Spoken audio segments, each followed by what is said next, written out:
Invaincu sur sa pelouse depuis le début de la saison, le Stade Montois entend bien prolonger sa bonne série avec la réception d'Aurillac. Les Cantaliens qui de leur côté n'ont toujours pas signé de victoire loin de leur base mais qui espèrent enchaîner après leur brillant succès face à Perpignan la semaine dernière. Pas grand chose à signaler dans ce début de rencontre, il faut attendre la 13e minute pour voir les premiers points du match après cette pénalité de James. La réponse aurillacoise intervient moins de 10 minutes plus tard avec Joris Second qui remet les siens à égalité avec cette pénalité sous les poteaux, 3 partout. Second que l'on retrouve 5 minutes après ce coup de pied pour une nouvelle tentative. Sur les 22 mètres, le buteur aurillacois ne tremble pas et inscrit 3 nouveaux points qui donnent à son équipe un avantage de 3 points à 6-3. Privé de solution dans le jeu, Mont-de-Marsan s'en remet à Gerber pour une pénalité longue distance de 55 mètres plein axe. L'ouvreur landais met la force nécessaire pour passer le ballon entre les perches et remettre ainsi son équipe à égalité. 6 partout, c'est d'ailleurs le score à la pause au terme d'un premier acte bien terne. Au retour des vestiaires, le Stade Montois semble revenir avec d'autres intentions. James inscrit tout d'abord une pénalité qui donne l'avantage aux siens avant une première étincelle dans cette rencontre.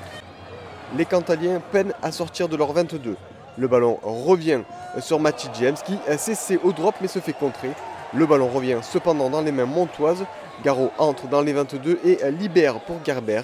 Les avants sont ensuite mis à contribution à moins de 10 mètres des poteaux.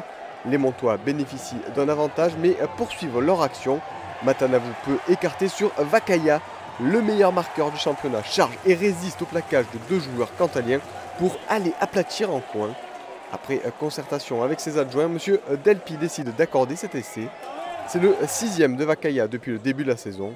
Le Stade Montois mène 14-6 puisque James ne passe pas à la transformation. Sur le renvoi, les Cantaliens se mettent à la faute avec un carton jaune pour Maïtoukou pour un geste dangereux.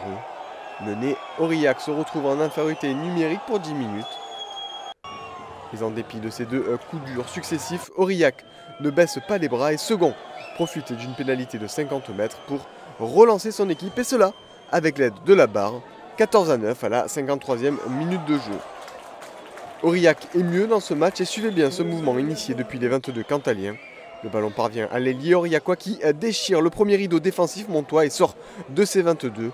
Malgré un premier plaquage, le ballon est conservé. Les soutiens arrivent côté aurillacois avec le relais de Maninoa. Le 3e ligne accélère. Derrière, le timing est parfait pour servir Toussitala sur les 22 qui vient conclure entre les poteaux ce mouvement de plus de 80 mètres.